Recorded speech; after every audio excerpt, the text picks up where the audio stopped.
Duta Besar Dubes Rusia untuk Indonesia Lyudmila Vorobyeva menyatakan terima kasih kepada Indonesia dan masyarakat Indonesia karena tidak melakukan kampanye anti-Rusia terhadap negaranya. Karena saat ini begitu banyak negara di dunia yang melakukan hal tersebut, yakni berkampanye anti-Rusia. Namun Indonesia sejauh ini tidak melakukan hal itu dan masyarakat Indonesia juga tidak melakukan kampanye-kampanye tersebut. Kampanye anti-Rusia, kata Lyudmila, dikomandoi oleh pemerintah langsung. Ia mengatakan hal tersebut berkaitan dengan pariwisata dan penolakan turis Rusia di negara tujuan.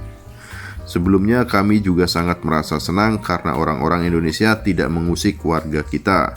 Kami sangat berterima kasih, kami juga sangat bisa merasakannya, kata Lyudmila kepada wartawan di kediamannya di Jakarta Rabu, 23 Maret 2022. Karena begitu banyak negara melakukan kampanye anti-Rusia yang diinisiasi oleh pemerintahnya. Larang budaya Rusia, larang musik Rusia, musik klasik, dan tentu hal ini tidak terjadi di Indonesia. Dia menambahkan, seperti diketahui, Indonesia hingga saat ini tidak melakukan aksi apapun terkait invasi Rusia ke Ukraina. Turis Rusia masih bisa bebas ke Indonesia, terutama ke Bali. Terbaru, maskapai Rusia diminta untuk membuka kembali penerbangan langsung ke Bali. Sebelumnya maskapai nasional di sana terbang 3 kali seminggu dari Moskow ke Denpasar. Tentu kami sangat menghargainya, kata Lyudmila. Dalam berita sebelumnya, marak kabar warga Rusia yang berlibur di Bali mengalami kesulitan karena invasi negaranya ke Ukraina. Keadaan itu disanggah oleh duta besarnya. Katanya tiada masalah besar warga Rusia di Bali. Jika memang ada yang mengalami kesulitan, pihak kedutaan akan segera membantu. Bagaimana kita menangani warga Rusia di Indonesia? Sejauh ini kita tidak ada masalah besar dengan warga negara kita. Tentu kita akan membantu mereka jika ada masalah sebisa kita, kata Lyudmila. Tapi sejauh ini kami tidak begitu banyak menerima komplain, dia menambahkan. Sementara itu, penerbangan dari Moskow, Rusia ke Denpasar, Bali, Indonesia segera dibuka kembali. Maskapai Rusia, Aeroflot salah satunya, akan membuka kembali penerbangan langsung ke Indonesia. Menurut salah satu staf kedubes Rusia, hingga beberapa bulan lalu perjalanan ke Indonesia harus transit dahulu ke Turki dengan penerbangan langsung. Nantinya bisa ada pemangkasan waktu.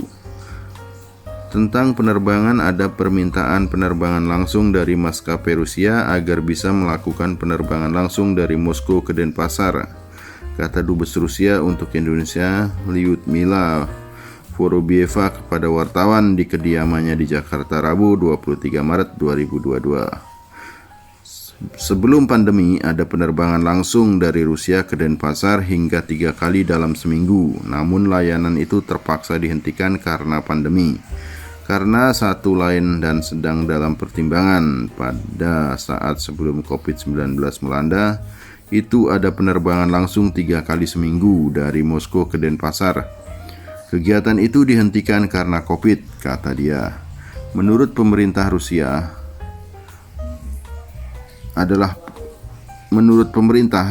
adalah pasar yang potensial dalam hal pariwisata. Turis dari sana memiliki kemampuan besar dalam hal pengeluaran dan masa tinggal yang lama. Saat ini penerbangan langsung antara Moskow dan Denpasar sudah dalam tahap diskusi antar pemerintah dan pihak terkait. Jadi kemungkinan besar pengaktifan kembali layanan akan segera direalisasi dalam waktu dekat.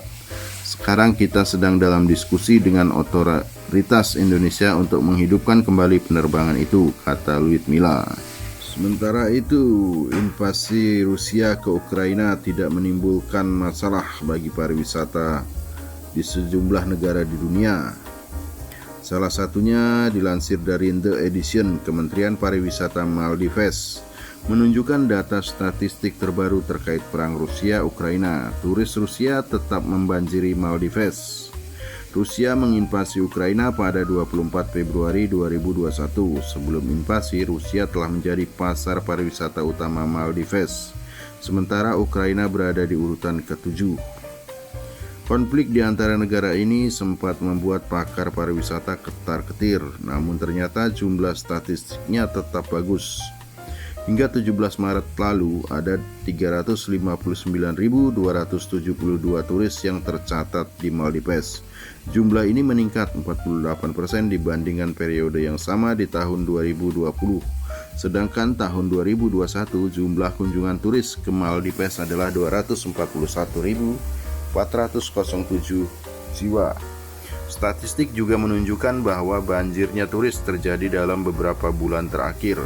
Artinya invasi Rusia terhadap Ukraina tidak berdampak apa-apa. Dalam 2 minggu pertama di bulan Maret saja, sudah ada 78.500 wisatawan yang tercatat. Pada Januari 68.000 turis yang datang, sementara Februari memiliki 78.420 turis. Rusia masih menjadi turis terbanyak yang datang ke Maldives, totalnya ada 49.364 turis. Inggris berada di urutan kedua dengan menyumbang 40.672 turis, sementara India berada di urutan ketiga dengan total 36.349 turis. Para pakar pariwisata masih harap-harap cemas. Takutnya ada lonjakan signifikan yang terjadi karena invasi tersebut. Maldives sendiri memang masih menerima turis Rusia, tak seperti negara lain. Penerbangan Rusia ke Maldives masih dibuka oleh beberapa maskapai yang terbang ke sana. Bahkan banyak orang Rusia yang ingin melarikan diri ke Maldives karena invasi ini, mungkin untuk mencari hiburan dan menghilangkan kepenatan serta stres.